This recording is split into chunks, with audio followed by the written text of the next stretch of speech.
dar paso a compartir la experiencia de México. Nos tenemos ahora al Procurador Federal de Protección de Niñas, Niños y Adolescentes, Oliver Castañeda Correa, y también a la Procuradora de Protección de Derechos de Niños, Niñas y Adolescentes de la Ciudad de México, Lisset del Carmen Hernández Navarro. Por favor, adelante, tienen la palabra. Muy buenos días a todas, a todos. Es un gusto estar con ustedes el día de hoy. Gracias a las y los organizadores por esta invitación y por este evento tan importante.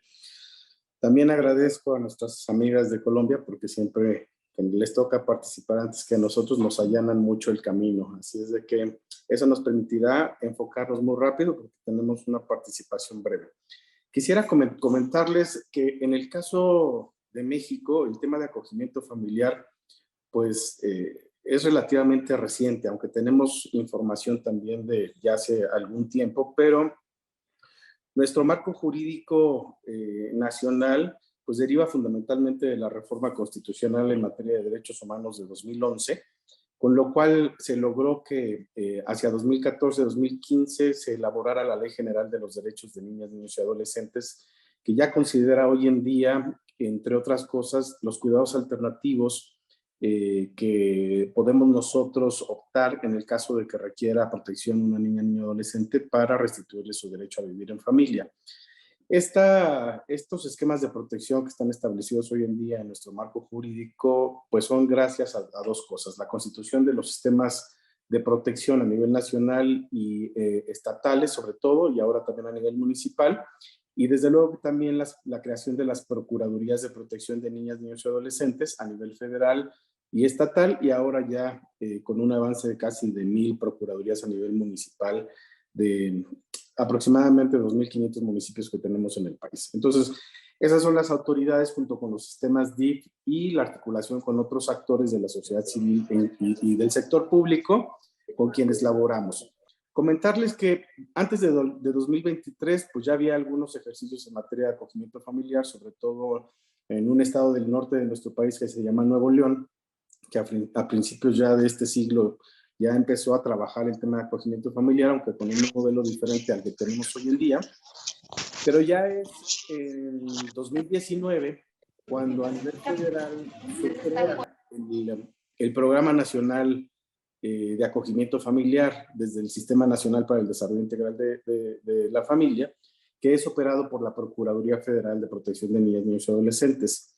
Y esto es muy importante porque después pues, se empezó a trabajar en ello, pero la pandemia evidentemente a todos nos detuvo un poco. Sin embargo, ya para 2021 y 2022 hubo algunos ejercicios interesantes, sobre todo un programa impulsado por la ACNUR y por la Fundación Juconi aquí en México, con el acompañamiento de la Procuraduría Federal, para impulsar el acogimiento familiar para niñas, niños y adolescentes en contexto de migración y solicitantes de la condición de refugio.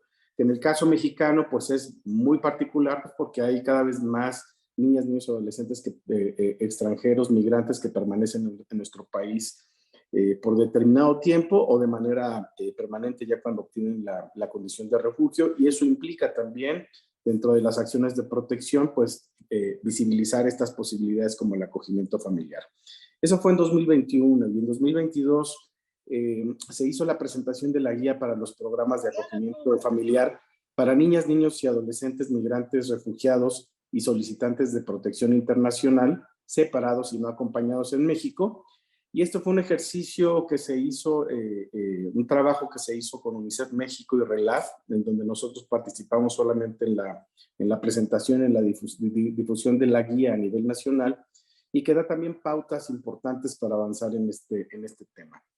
Ya en esta ruta, en el mismo año 2022, elaboramos junto con UNICEF México un diagnóstico general sobre el estado que guarda el proceso de implementación de los programas de acogimiento familiar en nuestro país.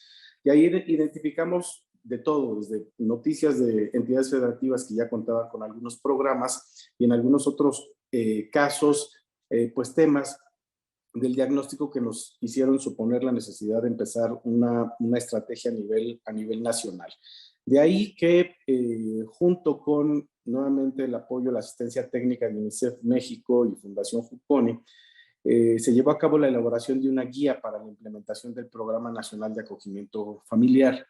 Esta guía, que se elaboró el año pasado y se presentó este año, pues prácticamente para este ejercicio 2023 hemos ya iniciado un proceso de capacitación para más de 300 personas servidoras públicas en todo el país, con el propósito de establecer pues una base general para que todos avancemos en el mismo sentido, pero sobre todo también con miras a armonizar las normas, los requisitos y los procedimientos locales junto con el Programa Nacional de Acogimiento Familiar.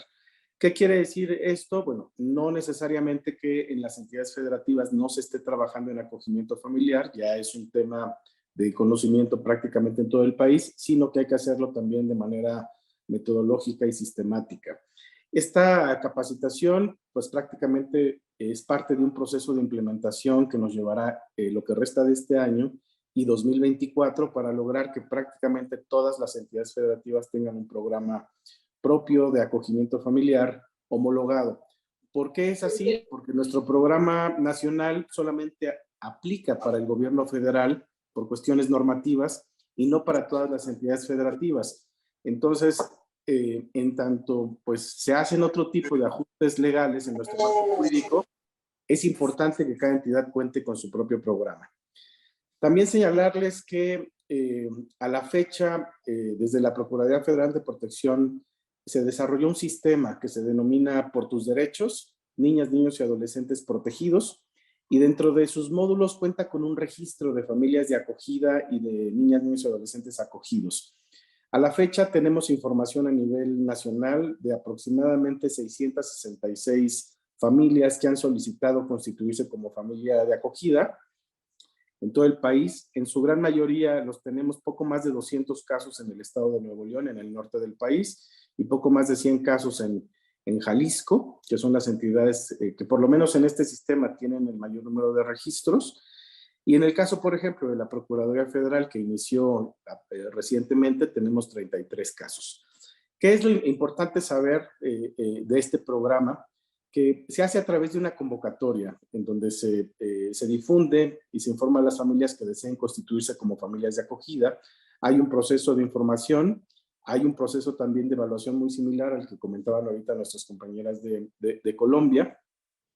Se da un proceso de aprobación, hay un acto de autoridad, un acto administrativo en donde un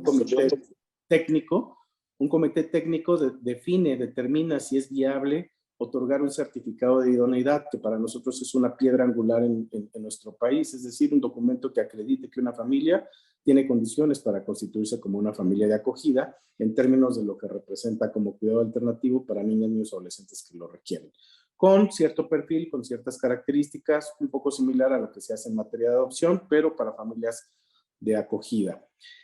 Este certificado de idoneidad tiene una vigencia, normalmente es de 2 años, se tiene que evaluar, y digo normalmente porque reitero, ahorita en cada entidad federativa hay algunas diferencias. Después viene un proceso de asignación, pero este proceso de asignación de una niña y un adolescente se hace a través de una medida de protección. Estas medidas de protección las emitimos nosotros, las Procuradurías de Protección, con base en el análisis de las características de la niña, niño, adolescente, su caso, y las características y el perfil de la familia que está certificada. Y esto es importante. En el mismo sentido, desde luego recordar que es temporal. La parte del seguimiento también se hace a través de las Procuradurías de Protección. Hay un contacto permanente con las familias, en donde también se hace una articulación con otro tipo de servicios públicos. Es decir, aquí, a pesar de que tampoco hay un apoyo económico para las familias, sino que es solidario completamente, ha habido algunos esfuerzos para dar apoyos, como en este caso del programa de ACNUR y Juconi, que sí había una transferencia para las familias que decidieran constituirse como de acogida y acoger a niños migrantes o solicitantes de la condición de refugiado. En lo general, el programa de acogimiento a nivel nacional y casi todas las entidades federativas no tiene apoyo económico, pero sí hay un acompañamiento permanente por parte de las Procuradurías de Protección, lo cual implica también un reto en sí mismo. y se hace esta vinculación con otro tipo de servicios, incluso también con la posibilidad de que se obtengan apoyos de los programas ya existentes para familias o de los programas existentes para niñas, niños y adolescentes como becas. Lo cual no es parte del programa en sí, pero es parte, digamos, de estos vínculos que se hacen para apoyo a la familia de acogida. Ya para cerrar, porque ya me queda muy poco tiempo, solamente señalar que tenemos varios retos, ¿no? Estamos empezando prácticamente con este tema. Lo primero es institucionalizarlo, desde luego, pero hay uno muy particular que me parece que es el fortalecer los mecanismos de inducción o de sensibilización sobre los alcances y limitaciones del acogimiento familiar y su relación con la protección de niñas, niños y adolescentes que requieren este tipo de protección. Es decir, sabemos que es un proceso difícil distinguir entre un acogimiento familiar y una adopción para muchas familias que no ven mucho la diferencia, pero desde el inicio es muy importante marcar estas pautas, es muy importante marcar estas diferencias. También hacer una adecuada selección de las familias para certificar y, desde luego, para la asignación. Trazar quizás una ruta de apoyo a las familias tendientes más hacia una especie de profesionalización o especialización. Tenemos ya muchos casos de familias que son especialistas en alguna rama, sobre todo la médica, por ejemplo. La asignación adecuada, ya lo decía. El trabajo con los centros de asistencia social, con las casas hogar, también es fundamental. O sea, hemos visto, por lo menos en México, que la relación o el vínculo entre los diferentes cuidados alternativos es constante. Y aquí la labor, cuando los niños están institucionalizados, pues hay una labor también necesaria de convencimiento, de apoyo y de seguimiento por parte de los responsables de los centros de asistencia social, porque como ya se dijo ahorita, la responsabilidad del Estado, pues no cesa. Y en nuestro país, la tradición ha sido la institucionalización 100% hasta hace algunos años.